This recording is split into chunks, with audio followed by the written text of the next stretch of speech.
죄인을 부르러 왔노라라고 하는 제목을 가지고 하나님 말씀을 증거하겠습니다. 우리가 성경에 보게 되면 하나님이 어떤 사람을 부르시고 또 어떤 사람을 사용하시는가에 대해서 자세하게 나와 있는데요. 우리 성경에 보게 되면 강한 사람이 아니라 약한 사람, 부족한 사람, 연약한 사람을 통하여 하나님은 하나님의 나라를 만드셨고 이루셨습니다. 다윗을 보게 되면 다윗이 하나님 부름을 받을 때는 목동이었습니다. 참으로 천한 목동이었는데 그가 하나님께 부름을 받고 정말 하나님께 귀히 쓰임받는 하나님의 사람이 되었습니다. 요셉을 보게 되면 요셉도 포로였습니다. 잡혀갔던 사람 아닙니까? 또 다니엘을 보게 되면 다니엘도 마찬가지입니다. 포로였어요. 잡혀갔던 사람이. 이런 사람들이 하나님께 부름을 받고 하나님께 크게 쓰임받은 그런 족적을 그들의 삶 가운데 또 하나님 나라에 남겨놓았습니다. 하나님이 사람을 부르실 때에 그 사람의 약점이 있음에도 불구하고 그 사람을 사용한다는 것입니다. 13절 말씀인데요. 예수께서 다시 바닷가에 나가심에 큰 무리가 나왔거늘 예수께서 그들을 가르치시니라 라고 했습니다. 이스라엘 백성들은 예수님께 지속적으로 나왔고 예수님은 그들에게 하나님 나라, 하나님 말씀을 그들에게 가르치셨습니다. 마태복음 4장에 보게 되면 예수님의 3대 사역 가운데 하나를 이렇게 기록하고 있는데요. 예수께서 온 갈릴리에 두루 다니사 그들의 회당에서 가르치시며 라고 했습니다. 이 말씀은 예수님의 사역이기도 할 뿐만 아니라 오늘 저와 여러분들의 중요한 삶의 뿌리가 되는 것입니다. 왜냐하면 예수님께서 말씀하신 마지막 28장에 보게 되면 내가 너희에게 분부한 모든 것을 가르쳐 지키게 하라는 것이 예수님의 마지막 말씀이었기 때문에 그렇습니다. 이 가르친다는 말은 군인들이 전투 지식의 이론만 가르칠 뿐만 아니라 훌륭한 전투를 수행할 수 있도록 숙련되게 훈련시키는 실제적인 교육을 말하는 거예요. 이런 것을 우리의 후손들에게 가르쳐야 합니다. 우리는 가깝게는 우리 가정에서 우리의 후손들에게 자녀들에게 하나님의 말씀을 가르쳐야 될 분명한 의무가 있다는 것입니다. 사사시대를 보게 되면 왜 사사시대가 그렇게 비극적인 시대가 되고 말았는가? 그것은 부모들이 자녀들에게 영적인 교육에 게을리했기 때문에 그렇습니다. 그래서 성경에 보게 되면 사사기 2장에 보게 되면 그 세대의 사람도 다 조상들에게로 돌아갔고 그 후에 일어난 다른 세대는 여호와를 알지 못하며 여호와께서 이스라엘을 위하여 행하신 일도 알지 못하였도다라고 했습니다. 무서운 단어 아닙니까? 다음 세대가 아닙니다. 다른 세대라는 거예요. 여러분 부모들이 우리의 후손들 자녀들이 다른 세대가 되도록 아무런 방관적인 그런 자세, 무관심적인 그런 자세를 가졌기 때문에 그 시대에 어떻습니까? 하나님을 떠나 타락하고 징계를 받고 다시 하나님께 부르신 그런 사이클이 반복되었던 것입니다. 여러분 그들의 사이클을 보게 되면 그들이 하나님을 떠납니다. 말씀을 떠나요. 예배를 떠납니다. 기도를 떠납니다. 그러니까 그 마음속에 우상으로 가득 차게 되는 거예요. 하나님 그들을 징계하십니다. 그러면 그들이 그 징계를 통해서 어떻게 합니까? 다시금 하나님께로 돌아오게 되는 것입니다. 그러면 어떻게 되겠습니까? 더 열심히 하나님 섬기고 하나님 믿는 자가 되어야 되는데 또 반복되는 거예요. 조금 산만하면 조금 여유가 있으면 하나님을 떠나게 됩니다. 슬금슬금 떠나게 됩니다. 하나님 없는 삶을 살게 되는 거예요. 그러니까 성경에 보게 되면 사사시대를 보게 되면 하나님이 이스라엘 백성들의 죄를 어떻게 기록하냐면 여호와의 목전에 악을 행했다라는 거예요. 그러니까 그 사람들의 삶은 하나님이 전혀 없는 거예요. 그러니까 내가 이 일을 하면 하나님이 어떻게 볼까를 전혀 관심 두지 않고 자기 하고 싶은 대로 내 계획대로 내 주행했던 시대가 바로 사사시대였다라고 하는 것입니다. 그래서 우리는 우리 후손들에게, 우리 자녀들에게 분명한 것, 신앙의 영적 교육을 잘 가르쳐야 합니다. 여러분, 저희도 우리 집에서 가정예배 드리는데요. 매일 이제 아이들하고 가정예배를 드리는데, 가정예배 드리는 것이 쉽겠습니까? 어렵겠습니까? 목사 가정인데, 쉽겠습니까? 어렵겠습니까? 굉장히 어렵습니다. 좋을 때도 많죠. 애들 성경 말씀 잘 읽고, 기도할 때, 정말 구구절절한 기도 제목을 하거든요. 그럴 때도 있지만, 반대로 그렇지 못할 때도 있다는 거예요. 그래도 저희는 매일 기도합니다. 어떨 때는 시간이 만약에 초과되거나 안 되면 차 안에서라도 예배를 드리는 거예요. 차 안에서 성경 다 있으니까 보고 한 절씩 읽고 한 장 읽고 또 기도하는 시간. 왜 그러냐면 우리가 부모가 구성들에게 영적 교육을 제대로 가르치지 못한다면 그들의 풍부함 때문에 오히려 하나님의 은혜 때문에 하나님의 축복 때문에 하나님을 떠날 수 있다는 것이 사사시대의 분명한 영적 교훈이기 때문에 그렇습니다. 오늘 저는 본문의 두 가지로 교훈을 얻고자 합니다. 그 첫 번째는 주님의 부르심에 위대한 결단을 의미하는 것입니다. 이전에 예수님께서는 갈릴리 바다에서 베드로를 부르셨습니다. 어부들을 부르셨지요. 그리고 그들은 지극히 평범한 사람들이었는데 오늘 본문에 보게 되면 이상한 선택을 하십니다. 예수님은 세관에 앉아서 일하는 세리를 부르시는 거예요. 어부들을 보게 되면 만약에 여의치 못할 경우 안 맞으면 다시금 어부 이상을 되돌아갈 수도 있는데 세리는 이제 세리를 그만두게 되면 영원히 그 세리 자리를 갈 수 없는 그런 처지인 것입니다. 14절인데요. 또 지나가시다가 알페의 아들 레위가 세관에 앉아 있는 것을 보시고 그에게 이르시되 나를 따르라 하시니 일어나 따르리라 라고 했습니다. 예수님은 참으로 이상한 선택을 하십니다. 왜냐하면 당시 세리는 당시에 죄인 취급받던 사람들의 대명사였기 때문에 그렇습니다. 그들은 혐오와 증오의 대상이었습니다. 종교적으로 완전히 출교를 당하며 유대 사회로부터 소외된 고독감을 느끼는 그런 삶을 살아갔던 사람들이 바로 세리였던 것입니다. 가장 죄인 취급받고 가장 매국노라는 사람, 그런 취급받는 사람을 예수님이 자신의 제자로 선택하신 거예요.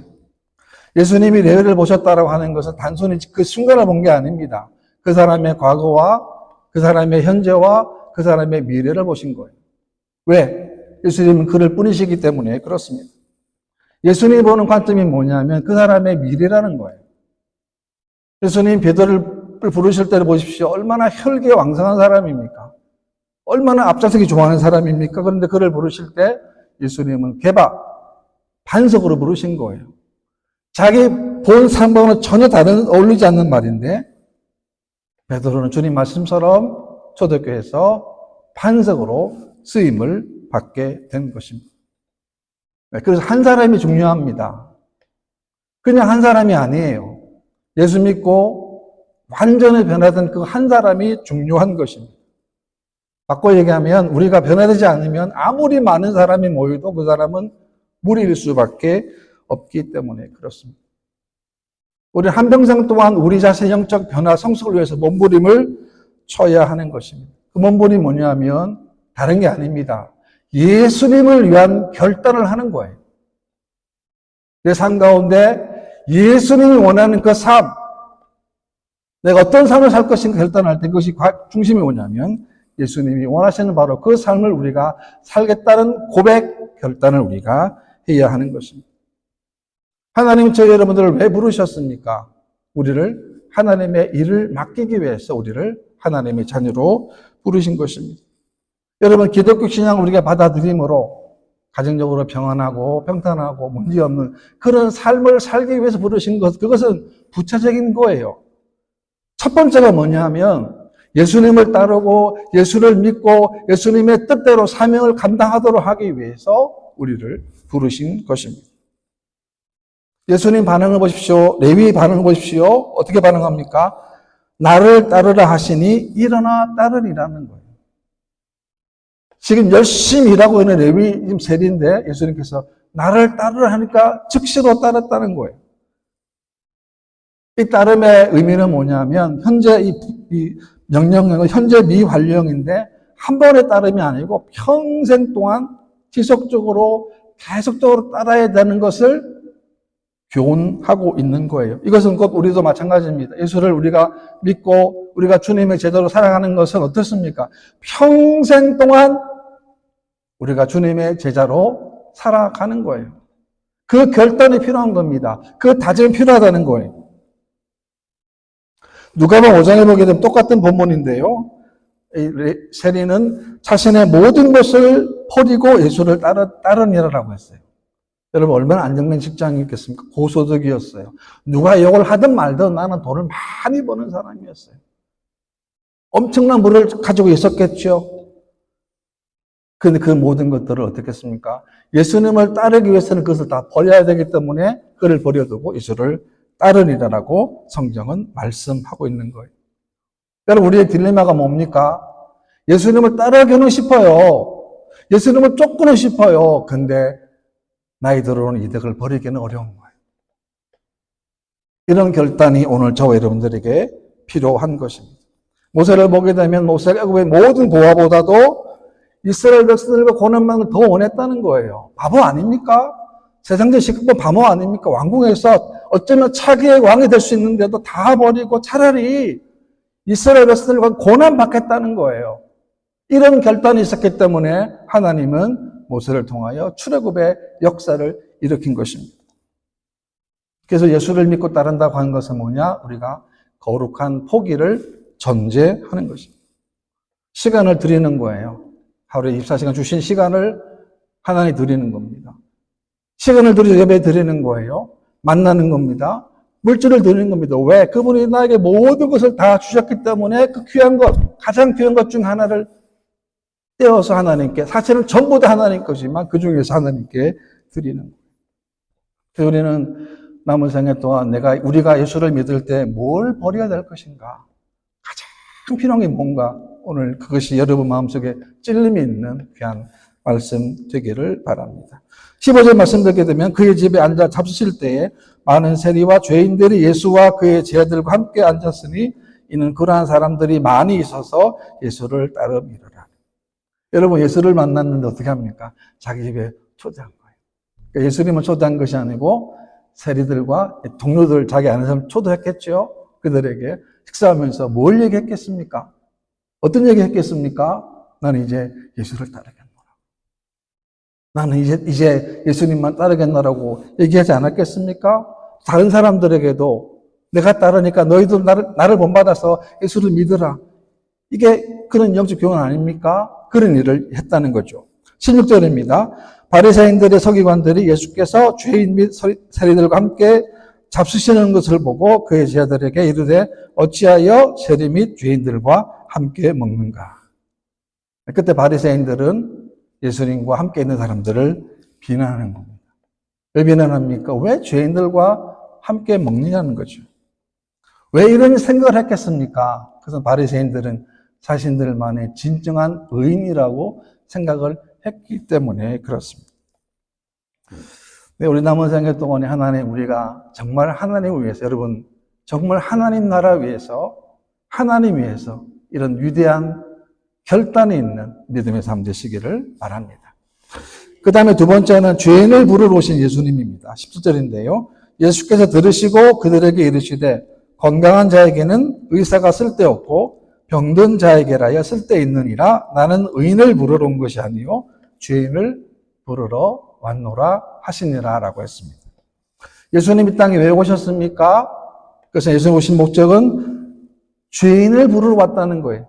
왜냐하면 건강한 자에게는 의사가 필요 없고 쓸데가 없고 병든 자에게라야 쓸데있다라고 주님은 말씀하신 거예요. 주님은 의인을 부르는 것이 아니고 죄인을 부르러 오신 것이라고 분명히 말씀하신 거예요. 누가복음 5장에 보게 되면 내가 의인을 부르러 온 것이 아니요 죄인을 불러 회개시키러 왔노라 라고 했어요. 죄가 얼마나 무섭습니까? 죄는 만악의 근원입니다. 우리가 육신의 병 고치기 위해서는 여러 가지 노력을 많이 합니다. 그런데 우리의 영적인 영혼의 병을 고치기 위해서는 그렇게 큰 노력을 하지 않는 경우들이 너무도 많다는 거예요. 왜 그럴까요? 그것은 자신의 죄에 대해서, 죄의 결과에 대해서, 죄의 영향에 대해서 그렇게 큰 관심을 두지 않기 때문에 그렇습니다. 로마 3장 말씀 보게 되면 이 땅에 의인은 한 사람이 없다고 그랬습니다. 한 사람도 의인이 없다고 그랬습니다. 무슨 말입니까? 이 말은 이 땅의 모든 사람들은 전부가 다 예수님이 필요하다는 것입니다. 여러분 사도 바울의 고백 보십시오. 이렇게 고백합니다. 죄인 중에 내가 괴수다라고 고백했습니다. 이 말의 뜻은 뭐냐면 내가 죄인 가운데 가장 나쁜 죄인이라는 고백이에요. 이 바울의 고백입니다. 또 성 프란시스는 이런 고백을 했습니다. 나보다 더 가련하고 비참한 죄인은 없다라고 고백했습니다. 여러분 성자가 붙었지 않습니까? 이런 위대한 인물을 살았는데 하나님 고백하기로는 나보다 더 비참한 사람, 나보다 더 가련한 사람 없다라고 고백을 한 것은 뭡니까? 이것이 바로 하나님 앞에서 진짜 모습이기 때문에 그렇습니다. 우리는 하나님 앞에서 우리 자신의 무가치함을 고백하고 우리는 날마다 무가치하기 때문에 우리는 하나님의 은혜를 구하는 삶을 우리가 살아야 되는 것입니다. 예수님 때 오셨습니다. 예수님은 육신의 질병뿐만이 아니라 영혼의 질병까지도 예수님께서 치유하신다는 거예요. 우리는 날마다 우리의 주인 되시는 그분 앞에 무릎을 꿇고 솔직하고 정직하게 하나님께 고백하고 회개하는 삶이 되어야 하는 것입니다. 여러분, 교회가 교회로서의 가장 귀한 역할이 뭐냐면 성도들이 자신의 죄를 스스로 깨닫고 그것을 회개하는 거예요. 여러분, 회개하는 그 시간에 그 자리에 하나님이 역사하는 거예요. 왜? 내 능력이 아니기 때문에 그렇습니다. 여러분, 자신이 의인이라고 생각하는 사람들은 더 이상의 하나님의 복음이 필요하지 않기 때문에 그렇습니다. 여러분, 복음은 나를 찾게 되는 거예요. 복음은 하나님과의 관계를 다시 만나게 되는 겁니다. 복음은 잃어버린 내 삶, 내 사명을 찾게 만드는 겁니다. 언제요? 가장 낮을 때. 내가 죄인 중에 괴수로 고백할 때 그 순간에 하나님의 은혜가 임하게 되는 것입니다. 우리는 매주 예배 드릴 때마다 잃어버린 것을 찾아야 합니다. 우리는 오늘 말씀 통해서 치유를 받아야 합니다. 성경에 보게 되면 하나님 말씀은 살아있다고 했습니다. 맞습니까? 하나님 말씀은 살아있어요. 여러분, 하나님 말씀은 좌우에 낮은 어떤 검보다 예리하다고 그랬습니다. 그렇기 때문에 우리 혼과 영과 관절과 골수를 찔러 쪼갠다라고 했습니다. 그것이 하나님 말씀의 역할인 것입니다. 그렇기 때문에 예배는 기쁨이고 감격이고 기쁨이 되는 거예요. 왜? 나를 말씀으로 치유받기 때문에 그렇습니다.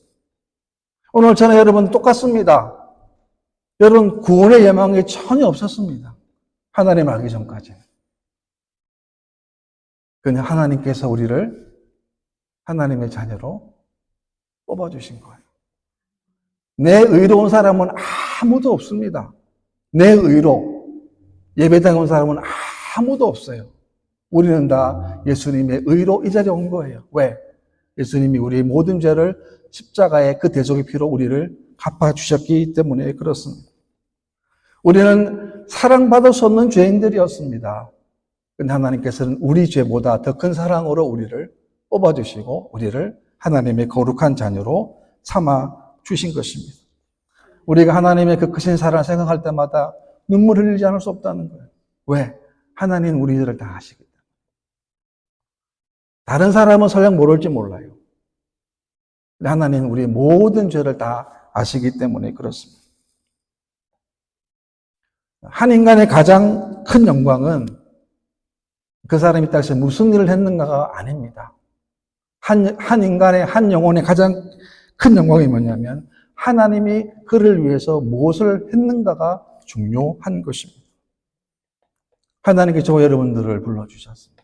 오늘도 하나님께 한 주간 은혜 가운데 살게 하시고 예배 가운데 저와 여러분들을 불러주셨습니다. 한 주간 어떻게 사셨습니까? 의인으로 사셨습니까? 죄인으로 사셨습니까? 우리는 다 죄인이에요. 목사 같은 경우는 어떤 죄가 제일 많을까 생각해 봤습니다. 말씀을 준비하면서. 저는 제 가장 큰 약점이 뭐냐? 위선이라고 해요, 위선. 다시 말하면 목사이니까 성도들이 거룩하게 보이는 거예요. 거룩한 척 하는 거예요. 저는 그것이 어쩌면 제가 평생 쌓아야 될 그런 목록이지 않을까. 왜? 뭔가 거룩하게 보이려고 하는 그런 모습이 있을 수 있거든요. 왜? 목사기 때문에. 나는 그렇지 않습니다. 우리는 목사에게, 성도에게 어떤 직분을 맡았든 간에 우리는 하나님 앞에서 다 죄인이라는 거예요. 여러분, 그런데 그럼에도 불구하고 하나님 우리들에게 하나님의 사명을 맡겨주신 거예요. 우리 잘나서 그렇습니까? 아니, 그렇지 않습니다. 우리가 부족하고, 연약하고, 나약하고, 때로 죄 가운데 빠져있을 때라도 하나님 우리를 뽑아주셔서 하나님의 자녀로 삼아주신 거예요. 우리는 남은 생애 동안 하나님 주신 말씀 잘 기억하고, 우리 마음속에 있는 거, 죄악된 말씀으로 계속 훈련받아 찔러야 합니다. 왜? 그게 빠져야 되기 때문에. 내 안에 있는 미움, 내 안에 있는 시기, 내 안에 있는 질투, 거짓들을 다 뽑아내는 거예요. 그것이 말씀의 역사이고 말씀의 능력이라는 것입니다. 이제 한국에서 추석이 이번 주가 되는데요. 여러분들 우리가 부모님들 또 친지들이 한국에 많지 않습니까? 그분들의 영적 구령을 위해서, 가정을 위해서, 자녀를 위해서 더 기도하는 여러분 되시기를 바랍니다.